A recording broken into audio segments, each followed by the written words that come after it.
Hello and welcome to the surveying video.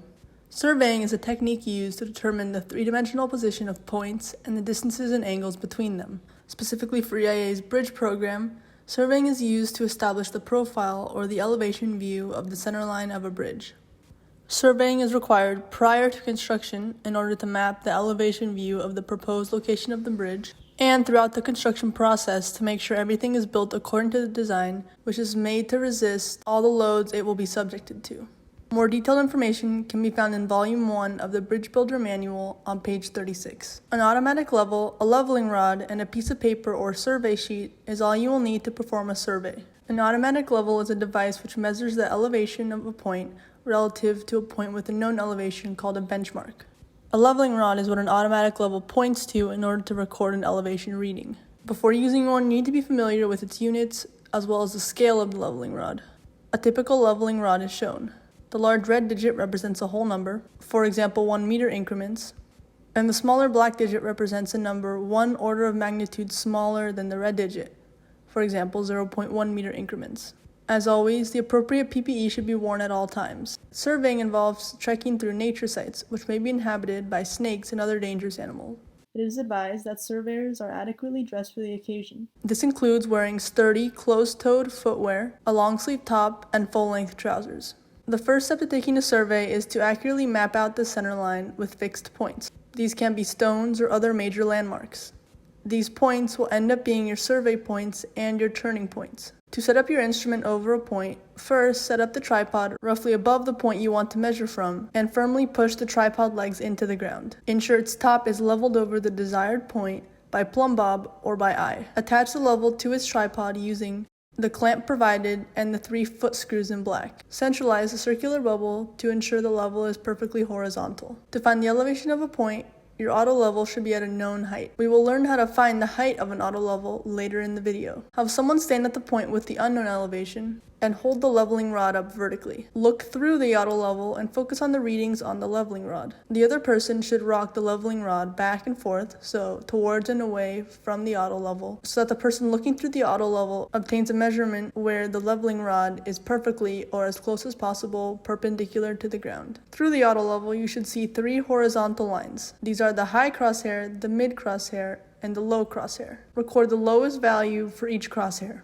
The readings will vary because, as we said before, the person with the leveling rod will be rocking back and forth. Now we're going to learn how to find the height of your instrument at a turning point. A turning point is the point you place your auto level on, which should be in between the benchmark and the next point you want to measure. The height of the instrument is the elevation of the eyepiece on the auto level. Using the method we learned before, put your leveling rod on a point with a known elevation. This is called a benchmark and should be a permanent and prominent feature.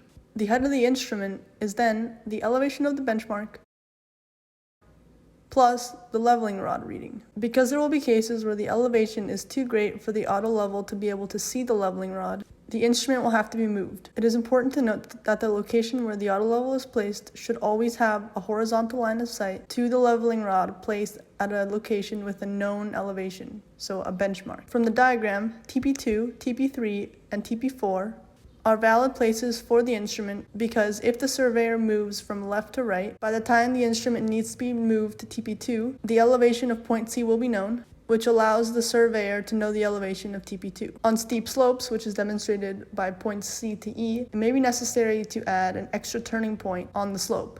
This is TP2. If your survey points become out of view of the auto level or become difficult to access, for example, if you are continuing your survey across a river, you must set an additional benchmark.